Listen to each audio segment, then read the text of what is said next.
a company which had its own army, a company which ruled over major chunks of land in Southeast Asia, a company which was one of the global powers, a company that ruled over India for almost 3 centuries. Which was this company?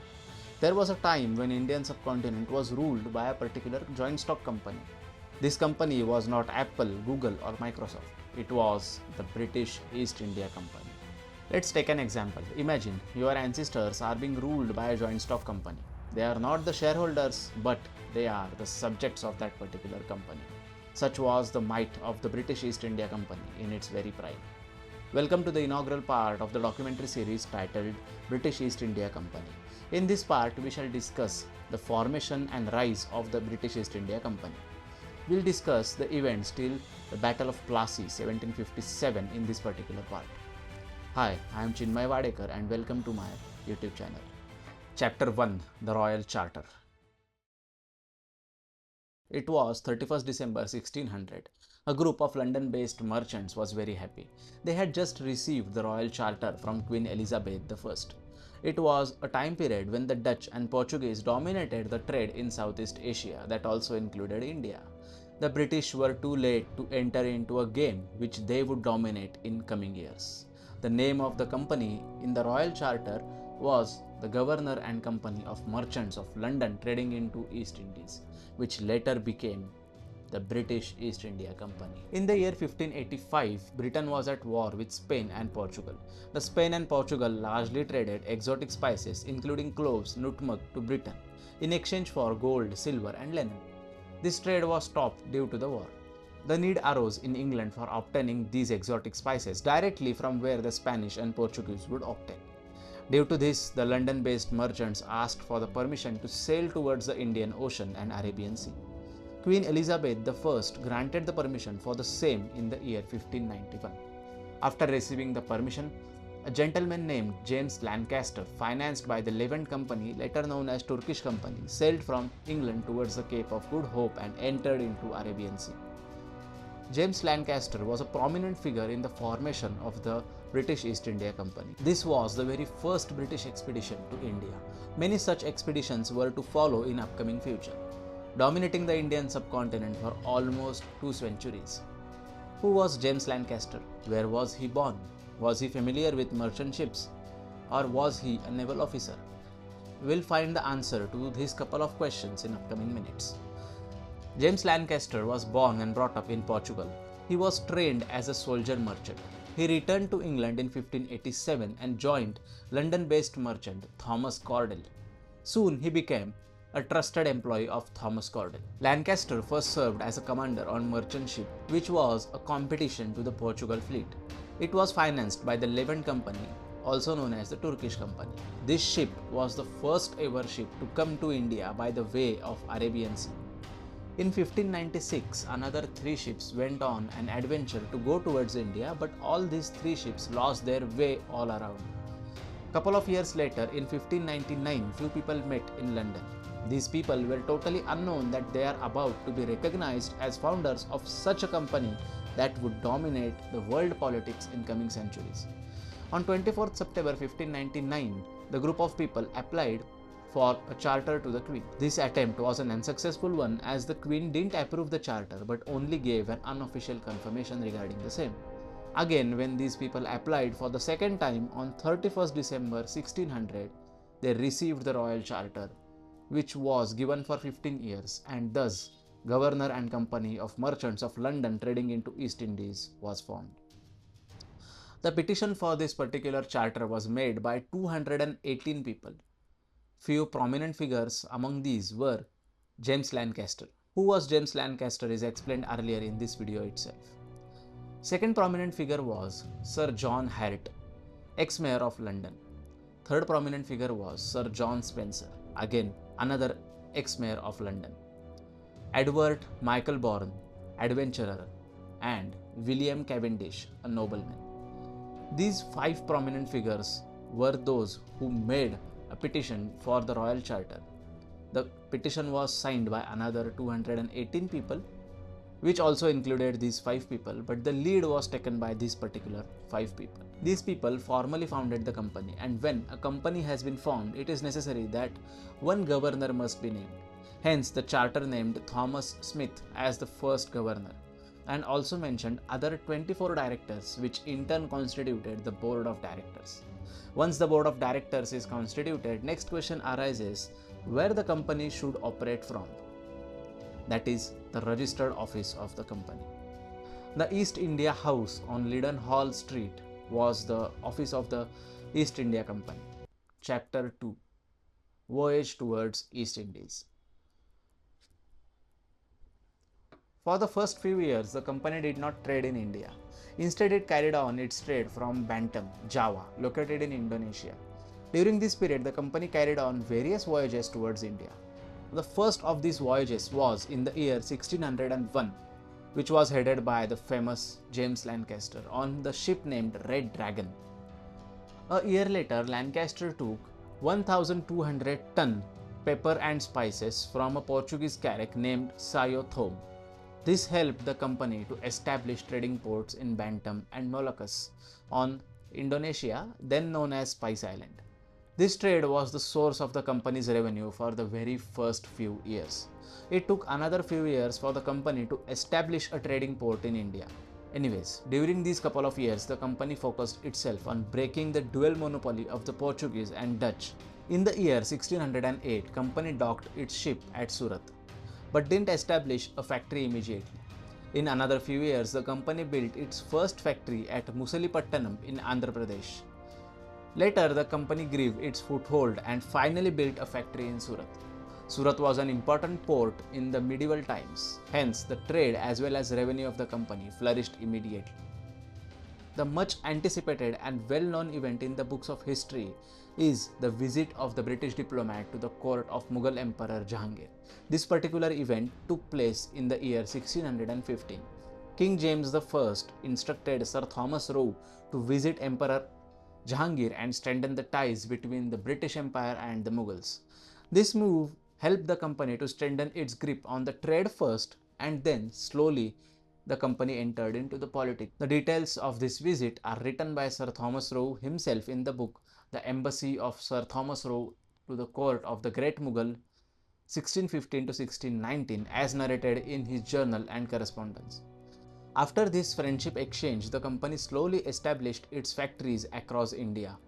The prominent factories that were established in the early years of the British East India Company included Fort St. George, Madras, today's Chennai; Fortwilliam, today's Vijayadurga, located in Calcutta; Bombay Castle, located in Bombay, today's Mumbai. These factories and the fort later became the presidency towns. Firstly, Fort William, Calcutta. It was the year 1696. The company had just taken permission from the Mughal Emperor Aurangzeb to build a fortification on the eastern bank of river Hooghly. The Governor General of Bengal Presidency, Sir John Goldsborough, started the construction of a fort and completed it in the year 1700. The newly completed fort was named after King William III, and hence the name Fort William came into existence. Later, the successor of Sir John Goldsborough constructed many structures inside the fort, right from bastions to the factory, later known as the Government House. This was the first Fort William. You may get confused regarding how many number of Fort William existed, but another Fort William existed in the coming years.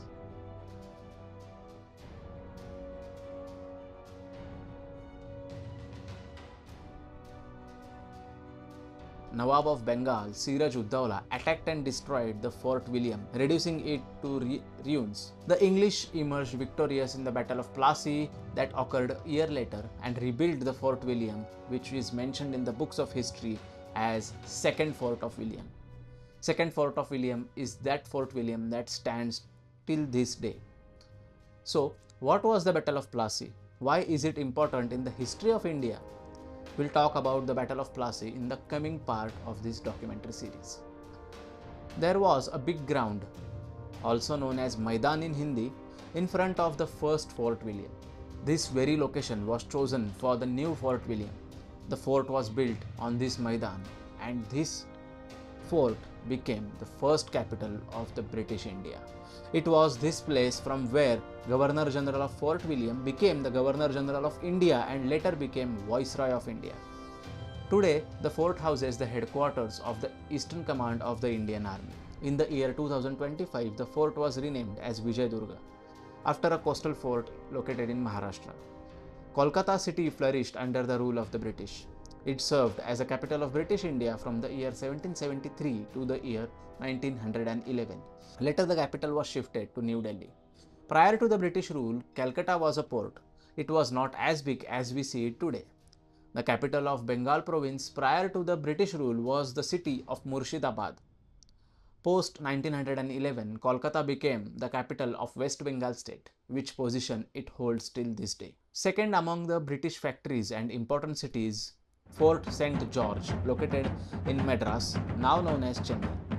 One of the earliest settlements in India made by the Britishers is Fort St. George, which was built in the year 1639 at a place called Chennapattanam. Later, the company felt that they must have a trading port which would give them access to the Strait of Malacca.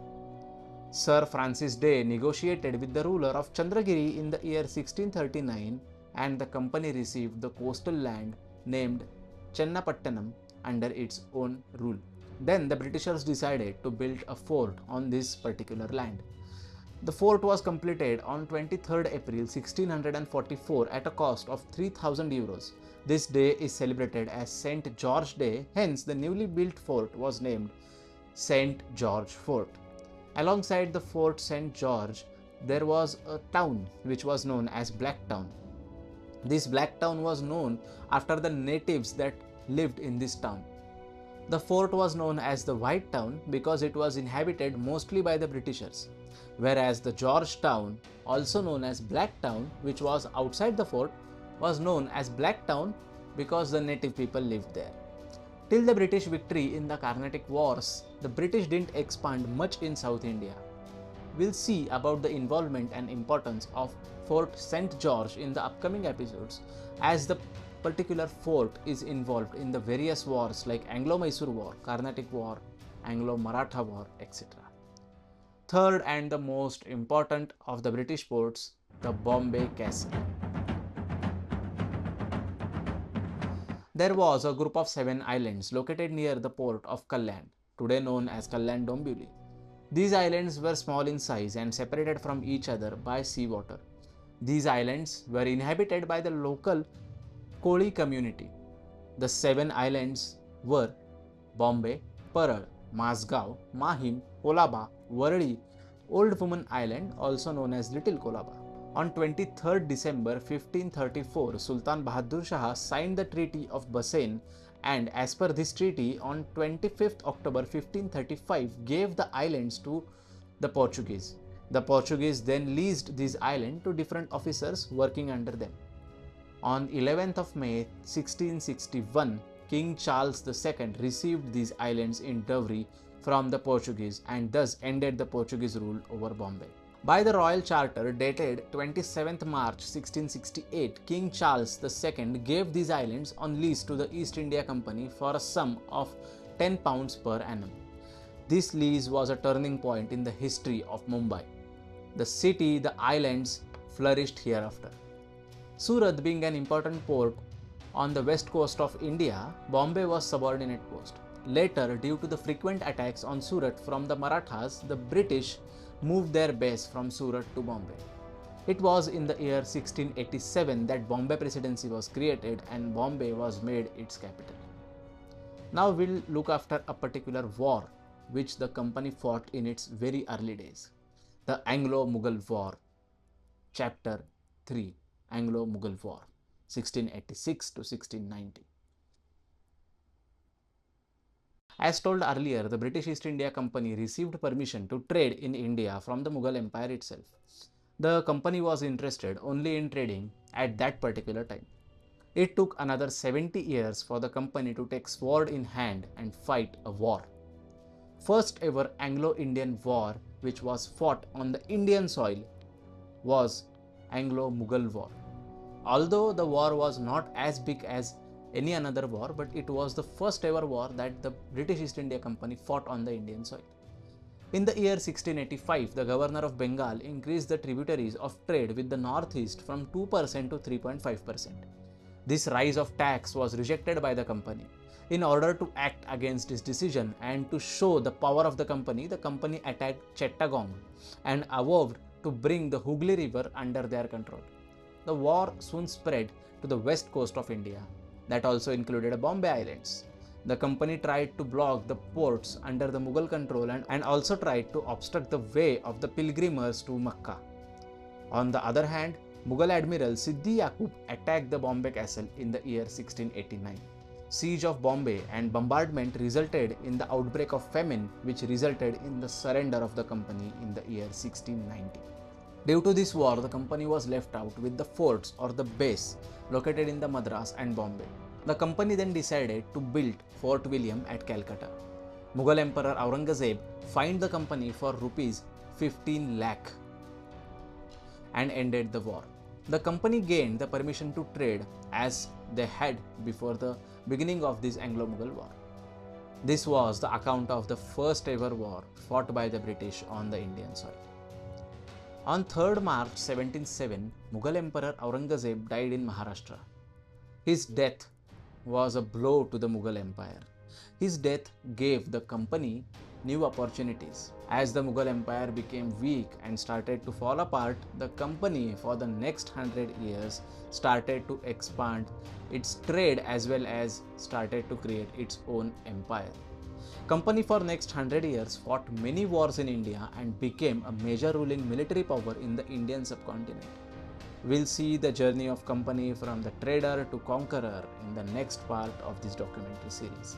Till then, if you have not subscribed to the channel, do subscribe. Thank you.